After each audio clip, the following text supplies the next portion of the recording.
आगाज में आपको बताएं, मसला फलस्तीन के 2 रियासती हल की जानिब अहम कदम। अक़वाम मुत्तहिदा में सरबराही कॉन्फ्रेंस आज होगी। कॉन्फ्रेंस की सरबराही सऊदी अरब और फ्रांस करेंगे। वज़ीर आज़म शहबाज शरीफ भी इजलास में शिरकत करेंगे। तर्जुमान दफ्तर खारजा के मुताबिक वज़ीर आज़म मकबूजा कश्मीर और फलस्तीन के मसाइल के हल पर जोर देंगे।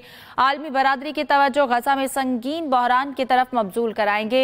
वज़ीर आज़म की मुतादिद आलमी रहनुमाओं से मुलाकातें होंगी। सदर ट्रंप के साथ मुस्लिम रहनुमाओं की मुलाकात में शिरकत करेंगे और नायब वज़ीर आज़म इसहाक डार जनरल असम्बली इजलास में शिरकत के लिए न्यूयॉर्क पहुंच गए हैं। मसला फलस्तीन के 2 रियासती हल की जानिब अहम कदम। अक़वाम मुत्तहिदा में सरबराही कॉन्फ्रेंस आज होगी। कॉन्फ्रेंस की सरबराही सऊदी अरब और फ्रांस करेंगे। वज़ीर आज़म शहबाज शरीफ भी इजलास में शिरकत करेंगे। तर्जुमान दफ्तर खारजा के मुताबिक वज़ीर आज़म मकबूजा कश्मीर और फलस्तीन के मसाइल के हल पर जोर देंगे। आलमी बरादरी की तवज्जो गजा में संगीन बहरान की तरफ मबजूल कराएंगे। वज़ीर आज़म के मुतादिद आलमी रहनुमाओं से मुलाकातें होंगी। सदर ट्रंप के साथ मुस्लिम रहनुमाओं की मुलाकात में शिरकत करेंगे। Welcome back. इस्लामाबाद हाईकोर्ट में कंपनी रजिस्टर करने से मुतालिक SECP के खिलाफ केस की समाअत। जस्टिस मोहसिन अख्तर कियानी दरख्वास्त गुजार के वकील की जानिब से इल्तवा मांगने पर बरहम रिमार्क्स दिए। अफसोस होता है जब कोई वकील आकर तारीख मांग लेता है। इस पर बात करेंगे फयाज महमूद से। जी फयाज, बताइएगा मजीद क्या कहा गया? इस्लामाबाद हाईकोर्ट के जस्टिस मोहसिन अख्तर कियानी अहम केस की समाअत कर रहे थे, जिसमें वकील की जानिब से इल्तवा मांगा गया तो अदालत ने बड़े अहम रिमार्क्स किए और बरहमी का इजहार किया। अदालत ने कहा कि अफसोस होता है जब कोई वकील अगर तारीख मांग लेता है, और उन्होंने ये कहा कि मुझे समझ नहीं आती ना वकील और ना ही जजेस काम क्यों नहीं करना चाहते। मुझे अपने आप से भी शर्म आती है।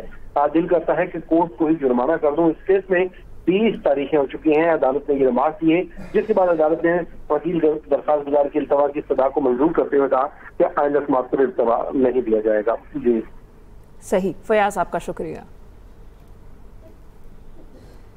वज़ीर आला सिंध मुराद अली शाह से तुर्की के नए काउंसिल जनरल की मुलाकात हुई। मुराद अली शाह ने कहा पाकिस्तान और तुर्की 2 तरफा तिजारत बढ़ाने के लिए काम कर रहे हैं। तुर्क काउंसिल जनरल ने कहा तुर्क सरमायाकार सिंध में सरमायाकारी में दिलचस्पी रखते हैं। मुराद अली शाह ने कहा कि तुर्क सरमायाकार सिंध में आए, हुकूमत भरपूर ताउन करेगी। वज़ीर आला सिंध मुराद अली शाह से तुर्की के नए काउंसिल जनरल की मुलाकात हुई। हाईकोर्ट जजेस की कारकर्दगी जांचने के लिए रूल्स बनाने का मामला। जराये के मुताबिक जुडिशल कमीशन का इजलास 26 सितंबर को तलब किया गया। बात करेंगे जहांजेब अब्बासी से। जी जहांजेब, बताइएगा। जी हाँ, जुडिशल कमीशन का अहम इजलास 26 सितंबर को तलब किया गया है और ये इजलास हाई कोर्ट के जजेस की कारकर्दगी को जांचने के लिए रूल्स मुनक्किद करने से मुताल्लिक है। 26वीं आईनी तरमीम में ये इसका इजहार का हिस्सा बनाया गया था कि जजेस की जो हाई कोर्ट के जजेस हैं उनकी जो कारकर्दगी है उसको जांचा जाएगा और उसके लिए अब ये रूल्स बनाने के लिए अमल में ये इजलास बुलाया गया है। इससे पहले भी जैसे जमाल मंदोखेल की सरबराही में कमेटी में इजलास हुआ था जिसने ये मामला रेफर किया था कि जुडिशल कमीशन टीम को देखे, तो अब 26 सितंबर को इजलास होने जा रहा है। बहुत शुक्रिया जहांजेब अब्बासी।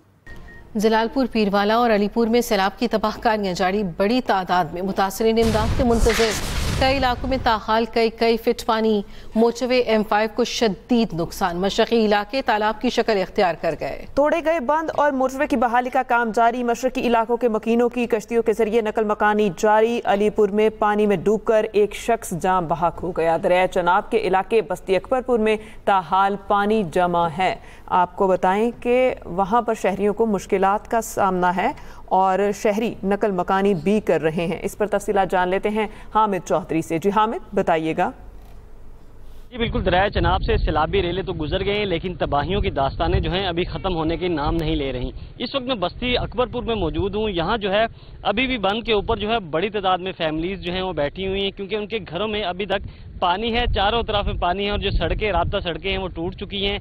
बिजली अभी तक बहाल नहीं की जा सकी, जिसकी वजह से ये लोग जो है अपनी मदद आपके तहत यहाँ बैठे हुए। इनका कहना है कि कल से खाना जो दिया जा रहा था ज़राई इंतजामिया की जानिब से या फलाही तंजीमों की जानिब से वो भी बंद कर दिया गया। वो अपनी मदद आपके तहत पका रहे हैं और खा रहे हैं। इसके अलावा जो जानवर धूप में यहाँ बैठे हुए हैं, जानवरों के लिए चारे का जो कहा गया था ज़राई इंतजामिया की जानिब से वो नहीं दिया जा रहा। जिला इंतजामिया की जानिब से कोशिश की जा रही है कि जो जहां जहां पानी खुश्क हो गया वहां लोगों को वापस भिजवाया जाए, उनको राशन दिया जाए, लेकिन यहाँ राशन का भी कोई इस तरह का सिस्टम नजर नहीं आ रहा। ये लोगों से हमारी बात हुई, लोगों का यही कहना था ना ही इनको कोई राशन दिया गया है, ना ही इनकी रजिस्ट्रेशन हुई है जिसकी वजह से इनको राशन दिया जाएगा। लेकिन अभी तक इनके घरों में पानी है, घर गिर चुके हैं, 4 दीवारियां गिर चुकी हैं। अब वापस जाएंगे तो मसाइल ही मसाइल हैं, लेकिन जिला इंतजामिया के जो दावे थे वो धरे के धरे हैं। जी बहुत शुक्रिया हामिद चौधरी। कोटरी बैराज पर पानी की आमद में इजाफा, दरमियाने दर्जे का सैलाब, बहाव बढ़कर 3,64,000 क्यूसेक हो गया। गुड्डू और सक्कर बैराज पर पानी का बहाव में कमी का सिलसिला जारी है। गुड्डू बैराज पर बहाव 2,60,000 और सक्कर बैराज पर 2,61,000 क्यूसेक रिकॉर्ड। दरिया सतलुज पर गंडा सिंह वाला पर बदस्तूर दरमियाने दर्जे का सैलाब है। कोटरी बैराज पर पानी की आमद में इजाफा, दरमियाने दर्जे का सैलाब। कराची के इलाके स्कीम 33 सफूरा चौरंगी के करीब गुज़श्ता 2 हफ्तों से सीवरेज का पानी सड़कों पर जमा है। गुजरने वाले शहरियों और एतराफ के मकीनों को शदीद मुश्किलात का सामना है। तफसीलात बताएंगी आयशा खान। जी आयशा। इस वक्त मैं स्कीम 33 के इलाके सफूरा चौरंगी के करीब मौजूद हूँ। 2 हफ्ते गुजर जाने के बावजूद ताहाल घुटनों घुटनों गंदा ताफुन ज़्यादा पानी जमा है। ताहाल निकासी आब का अमल शुरू यहाँ पर नहीं हो सका। ये मेन सड़क है जहाँ से बड़ी बसें गुजरती है, चिंचे गुजरती है, और यहाँ हमने देखा कि जो दुकानदार हैं उनका कारोबार भी मुतासर हो रहा है। मुरम्मती काम यहाँ पर नहीं होता, मुस्तकिल बुनियादों पे यहाँ पे काम नहीं होते, आर्जी बुनियादों पे किए जाते, जिसकी वजह से दोबारा जो है वो लाइनें चौक हो जाती हैं। और शहरियों ने मुतालबा किया है कि जल्द अज जल्द जो है यहाँ पर सफाई सुथराई और मुरम्मती काम शुरू करवाई जाए। सीवरेज के लाइनें जो है वो इसकी मुरम्मत करवाई जाए ताकि जो है ये पानी के निकास भी हो सके और यहाँ पर हमें मजीद मुश्किलात का सामना ना हो, क्योंकि उन्होंने जो है यहाँ पर मलेरिया और डेंगू जैसी बीमारियां फैलने का खदशा भी जाहिर किया है। जी आयशा, आपका बहुत शुक्रिया। आगे बढ़ते हुए आपको बताएं, न्यूजीलैंड, फिजी और सामोआ, ऑस्ट्रेलिया, अंटार्कटिका में दिन में तारीकी छाई रही। आसमान पर सूरज ग्रहण का दिलकश नजारा, चांद ने सूरज को जुज़वी तौर पर ढांप दिया। ऑकलैंड में ग्रहण का दौरानिया 2 घंटे।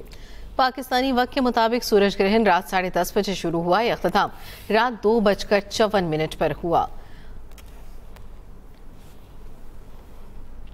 इस न्यूज़ बुलेटिन से अब तक के लिए इतना ही। ताज़ा तरीन खबरों से बाखबर रहने के लिए विजिट कीजिए हमारी वेबसाइट express.pk। इसके अलावा आप हमें फेसबुक और एक्स पर भी फॉलो कर सकते हैं। देखते रहिए एक्सप्रेस न्यूज़।